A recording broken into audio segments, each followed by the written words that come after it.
You can be in the same school as somebody, you can be in the same class with the same teachers and the same resources, same opportunities, but have a completely different attitude to somebody else and end up in a different location altogether.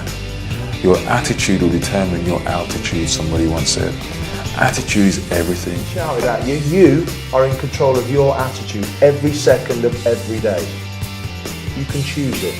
You can choose to be grumpy, you can choose to be great, you can choose to be positive, but it's up to you. Don't blame anybody else for your attitude. It's yours. And it can get you to amazing feats, it can get you to your lowest lows. But basically what I want you to do is really start focusing on how am I feeling today, how's that projected, how is my attitude helping me?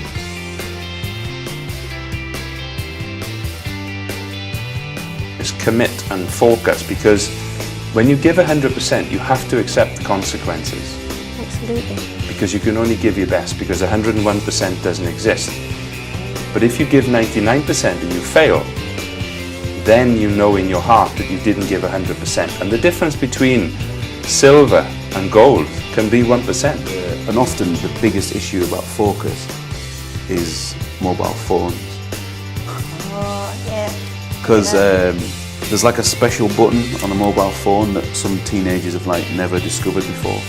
It's like a magical button, and it switches your phone on, but it has like a magical purpose. It also switches your phone off. I mentioned this at school once, like this girl from year 9 like stood up and ran out screaming, you know, I've never switched my phone off in my life.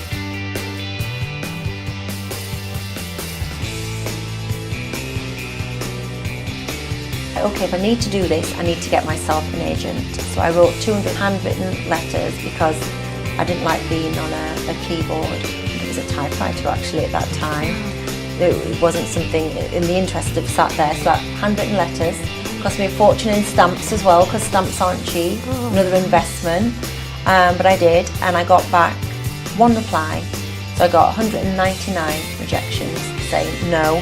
You've not been to an accredited drama school, we're not interested. And one agency in Leeds at the time, they're not there anymore, ATS, they said they were willing to give me a chance. Yes, I would have to prove myself. I'd been to some of the best dance schools in the world, great, performance history in dancing, but not in acting, so I had to prove myself. So they would send me for some auditions, and if I got the jobs, then they would keep me on. If I didn't, they would let me go. Don't, at the time you are in your life, settle for one thing and get it into your head that you're going to be one thing in your life, because you're not going to be one thing in your life. Whether it's a job or as a person or in the relationships that you have, no person is one thing. In fact, most people are a million different things, and you will be 100 different things in your life. And don't close off any options to yourself. Get out there, experience as much as you can.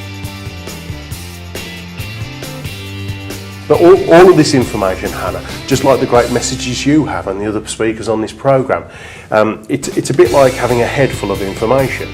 And you start training courses with an empty head, and then you get trainers and speakers and people like yourself and myself fill your head with information.